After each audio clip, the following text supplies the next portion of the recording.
moment-là, on va prendre le train, le Thunderbird, pour aller du côté de Ishikawa. Ishikawa-ken qui est au nord, côté mer du Japon. C'est là où il y a un tremblement de terre le 1er janvier d'ailleurs. Mais on va pas jusque là-bas, on va un peu plus au sud de Kanazawa. Et la gare s'appelle Kaga Onsen. Il y a Onsen, donc c'est connu pour ça. Mais c'est également connu pour les fabricants de boîtes à bento. Et c'est là que la plupart de nos fabricants de boîtes à bento sont. Et on va aller rencontrer un. On va voir des artisans qui travaillent pour eux.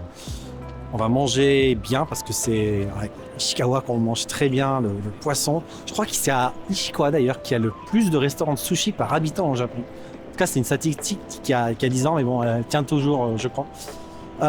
Le train, on a à peu près 2 heures de trajet. Ça va être joli, on va longer le lac Biwa, on va traverser Fukui et on va arriver à Kaga Onsen vers 10h30. Voilà. Donc j'ai hâte. On y va pratiquement tous les ans pour voir les fabricants. C'est important de maintenir la relation. Ils viennent nous voir à Kyoto aussi de temps en temps, mais c'est bien aussi de voir et puis de montrer aussi aux personnes qui travaillent à Bento & Co de ce que c'est, de comment les produits sont fabriqués, qu'est-ce que ça implique, parce que c'est pas juste des boîtes à bento, des boîtes en plastique ou des boîtes en bois. Il y a des tas de personnes qui travaillent derrière.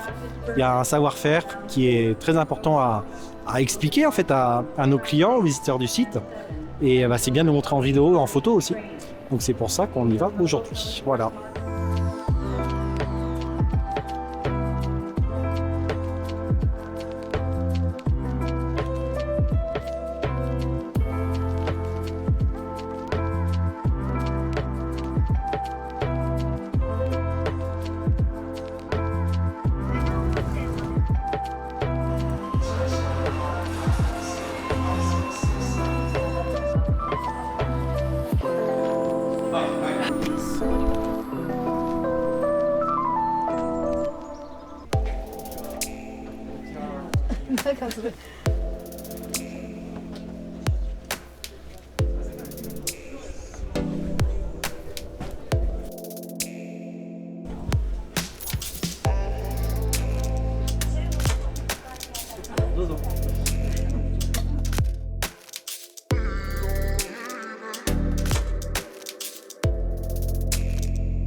ここの魚が美味しいです。なるほど。だいたい日本海の魚です。そうそう。だいたい7割ぐらい。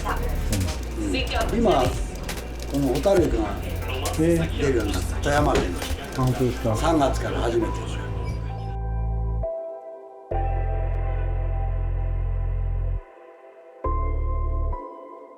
Dans le showroom de notre fabricant Akoya pour les boîtes à bento. À chaque fois qu'on les rencontre, on vient passer quelques temps ici pour voir les nouveautés, discuter, prendre du temps, quoi.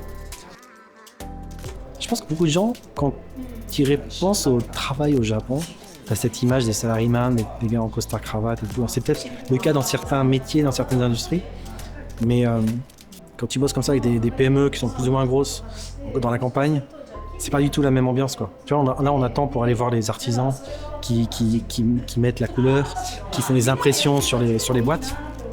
Bon, on attend qu'ils aient mangé, on attend qu'ils aient fait leur sieste, quoi, pour y aller. Tout n'est pas forcément aussi réglé que quand tu es à Kyoto, à Tokyo, et c'est super appréciable de venir dans des endroits comme ça, quoi, parce que il y a plein de Japon, quoi, et il faut s'en rendre compte et il faut bouger un peu plus hors des grandes villes pour le voir. Et je voyage pas assez au Japon, moi. C'est vraiment dommage.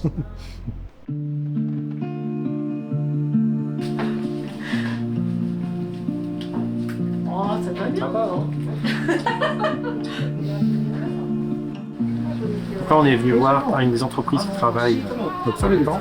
Et eux, ils s'occupent d'appliquer les peintures sur les produits et d'appliquer parfois aussi les designs. Alors, dans la pièce où on était tout à l'heure, on a quelqu'un qui asperge finalement une peinture sur les boîtes, parce que les boîtes finalement c'est des billes de plastique qui sont chauffées dans un moule et pressées pour donner la forme de la boîte. Et ça garde, c'est une couleur brute. Il y a parfois c'est blanc écru ou noir, mais il faut quand même passer, en fait, il passe une peinture dessus pour donner un certain éclat. Et là, bon, les règles sont assez strictes parce que bon, nous c'est sans la peinture, on n'a pas vraiment l'habitude ici. Ils ont des filtres à eau et des filtres sur tous les murs qui permettent de capter ces particules de peinture pour pas qu'elles s'échappent dans l'atmosphère en dehors de l'entreprise.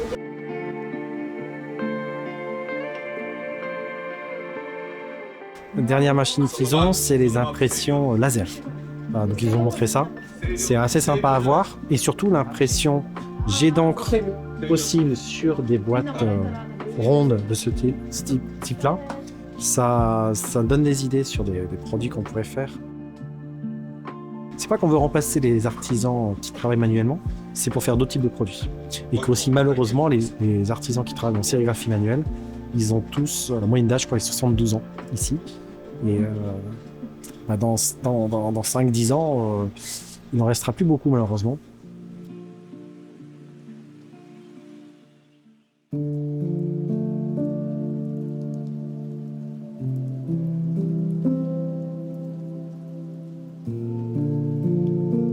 Donc là, on est chez un des artisans qui travaille chez lui, au rez-de-chaussée, et qui applique les couleurs sur les boîtes à bento, donc en sérigraphie manuelle. Comme vous voyez, dans un endroit qui n'a pas dû changer depuis plusieurs décennies, ça montre qu'il y a un travail manuel qui est important, avec une qualité qui se retrouve et qui, je pense que les gens qui ont les boîtes à bento en main voient que la qualité de l'impression, la qualité des designs fait que ça sort du lot, quoi. Et c'est ce qu'on vient chercher ici. Et ça fait plaisir de voir qu'il y a des coins un peu comme ça vieillots au Japon, avec du travail très manuel. C'est comme ça, c'est la vie, et ça se passe comme ça, quoi.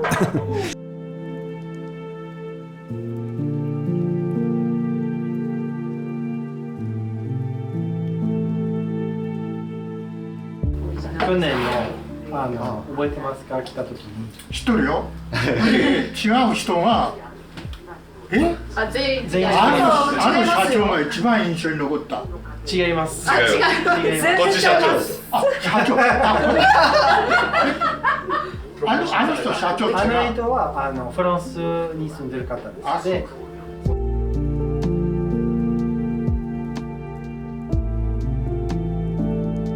これ仕事しにかかって30年、60年ほどこの仕事にかかっとるかな。そうですか。考えるぞって若いよまだ。まだ30年もせんない。だら。言うや。そんな長生きできるか。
Voilà, c'était une bonne journée. On est de retour à Kyoto, la gare de Kyoto, où il fait toujours bon de revenir, je trouve.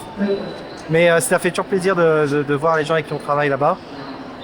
C'était certainement la dernière fois qu'on prenait ce train, le Thunderbird, qui part de Kyoto, de Osaka, jusqu'à Kanazawa, parce que à partir de la semaine prochaine, un nouveau Shinkansen qui va justement partir de Kanazawa, qui va être plus au sud, Surugawa, je crois. Donc la prochaine fois, il faudra qu'on prenne le train, puisqu'on change, qu'on prenne le Shinkansen. Ça coûtera un peu plus cher. Voilà, bref, c'est la fin d'une époque, comme on dit.